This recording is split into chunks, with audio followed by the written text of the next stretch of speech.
Hai, Assalamualaikum warahmatullahi wabarakatuh. Selamat datang di channel saya. Perkenalkan, nama saya Ratna Pristiwanti, CGP, Angkatan 10 dari Kabupaten Pemalang.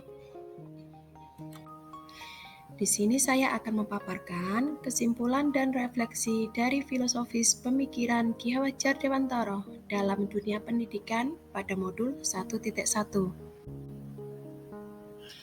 LK 1.1.A.8 Koneksi antar materi kesimpulan dan refleksi modul 1.1. Saya akan merefleksi diri saya melalui 3 pertanyaan berikut. Yang pertama, apa yang saya percaya tentang murid dan pembelajaran di kelas sebelum saya mempelajari modul 1.1? Yang kedua, apa yang berubah dari pemikiran dan perilaku saya setelah mempelajari modul 1.1? Dan yang ketiga, apa yang segera saya terapkan lebih baik lagi agar kelas saya memiliki pemikiran Ki Hajar Dewantara? Saya percaya tentang murid dan pembelajaran di kelas sebelum saya mempelajari modul 1.1 bahwa yang pertama, pembelajaran berpusat pada guru atau teacher centered. Dalam pembelajaran, saya terlalu banyak berceramah dan siswa hanya duduk diam mendengarkan. Yang kedua, pembelajaran berpusat pada kriteria ketuntasan minimal KKM atau fokus pada kognitif anak saja. Pada hal ini, saya sering lupa bahwa pendidikan bukan hanya mentransfer ilmu saja, melainkan ada aspek lain yang harus diperhatikan dalam aspek belajar. Yang ketiga, guru kurang mengenali karakteristik siswa. Saya cenderung menyamaratakan kemampuan anak dengan menggunakan zona nyaman saya sendiri tanpa memperhatikan kemampuan anak. Yang keempat, siswa pasif dan kurang motivasi belajar. Saya sering merasakan saat saya menjelaskan materi dengan ceramah, mereka lesu dan kurang bersemangat. Kemudian ketika saya melemparkan pertanyaan kepada anak, apakah ada pertanyaan tentang materi ini? Mereka hanya diam. Kemudian yang terakhir ialah yang menjadi fokus saya kelas bernuansa aman, terang, tenang, tertib, dan siswa diam memahami materi. Berikut adalah gambaran bagaimana suasana kelas saya sebelum saya mempelajari modul 1.1. Suasana kelas terlihat begitu membosankan. Yang pertama, pembelajaran berpusat pada guru atau teacher center. Kemudian anak hanya diam dan mendengarkan.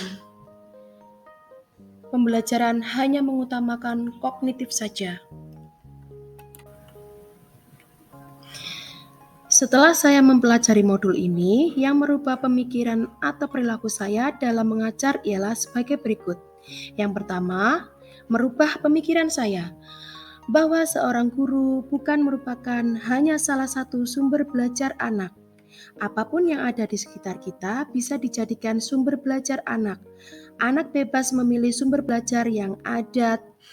Tugas guru hanya menuntun mana yang baik dan mana yang tidak baik.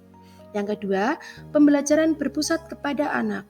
Dengan aktivitas pembelajaran yang berpusat kepada anak akan menjadi lebih aktif karena terlibat dalam proses pembelajaran sehingga mereka dapat mengkonstruksi pengetahuannya. Yang ketiga, saya lebih bisa memahami setiap karakteristik siswa. Anak terlahir berbeda, setiap individu memiliki karakteristik dan keunikannya masing-masing. Saya sadar, dengan adanya perbedaan ini akan menjadikan pembelajaran lebih berwarna. Bagaimana sebagai seorang pamong, saya harus bisa menuntun anak sesuai dengan kodratnya. Selain dapat merubah pemikiran saya, setelah mempelajari modul ini, saya dapat merubah perilaku saya. Antara lain, yang pertama, seorang guru dapat mengemas pembelajaran dengan menarik agar motivasi belajar siswanya meningkat. Dengan menerapkan strategi pembelajaran yang tepat dan disesuaikan materi, pembelajaran tentunya akan menambah motivasi minat belajar siswanya meningkat. Yang kedua, memerdekakan belajar anak dengan memberikan kebebasan kepada anak untuk menyelesaikan tugas sesuai minat, bakat, dan kreativitasnya. Kemudian yang ketiga, sebagai seorang pendidik juga harus cermat melihat bakat anak melalui observasi, wawancara, dan juga pendekatan personal dengan anak. Kemudian agar kelas saya dapat mencerminkan pemikiran Ki Hajar Dewantara, penerapan yang akan segera saya lakukan di kelas antara lain, yang pertama, merancang pembelajaran interaktif dan menyenangkan yang melibatkan peserta didik. Keaktifan peserta didik sangatlah menunjang keberhasilan tujuan pembelajaran, agar kelas tidak monoton dan membosankan. Yang kedua, mengenalkan kearifan lokal setempat sebagai strategi pembelajaran. Di zaman sekarang, terkikisnya budi pekerti anak dan tidak mengenal kearifan lokal setempat, hanya bermain gadget dan mengenal dunia luar tanpa mengenal kearifan lokal setempat. Kita sebagai seorang guru harus aktif mengenalkan kearifan lokal setempat agar menumbuhkan kecintaan anak kepada daerah setempat. Yang ketiga, menerapkan kurikulum merdeka beserta konsep yang mengandung unsur profil pelajar Pancasila yang di dalamnya terdapat beberapa unsur, di antaranya religius, yaitu kecintaan dan rasa syukur anak kepada Tuhan Yang Maha Esa, kemudian kebinekaan global yang dapat menghargai perbedaan dengan budaya lain. Kemudian ada unsur lainnya seperti gotong royong, kemandirian, dan bernalar kritis. Yang keempat, pembelajaran yang mengandung unsur budi pekerti luhur. Yang kelima, menerapkan sistem Among, bahwasanya seorang pendidik bukan menuntut agar siswa bisa memahami semua materi, melainkan menuntun sesuai dengan kodrat yang dimiliki setiap anak. Yang keenam, pembelajaran yang sesuai dengan kodrat alam dan kodrat zaman.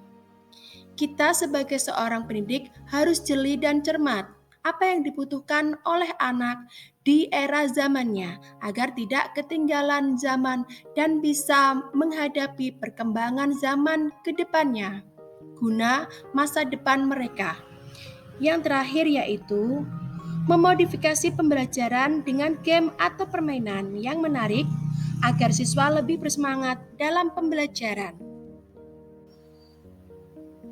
Kesimpulan yang dapat saya sampaikan yaitu dasar-dasar pemikiran Ki Hajar Dewantara harus segera kita terapkan dalam proses pembelajaran di kelas ataupun di sekolah.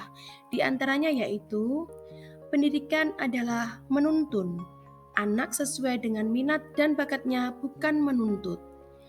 Pendidikan bukan hanya ilmu akademis dan fokus kognitif saja, melainkan penanaman budi pekerti yang luhur. Pendidikan sejatinya ialah menghamba kepada anak, bahwasanya seorang pendidik tidak enggan dan sungkan dalam mendengarkan setiap pendapat anak serta ngemong dalam suasana yang asah, asih, asuh. Pendidikan harus menyesuaikan dengan kodrat alam dan kodrat zaman demi masa depan mereka. Memerdekakan anak dalam pembelajaran sesuai dengan minat, bakat, dan potensi anak. Demikian pemaparan saya tentang koneksi antar materi pemikiran filosofis Ki Hajar Dewantara. Mohon maaf apabila ada salah kata dalam penyampaian. Salam dan bahagia, tetap asik, bergerak, tergerak, menggerakkan. Sekian dan terima kasih. Wassalamualaikum warahmatullahi wabarakatuh.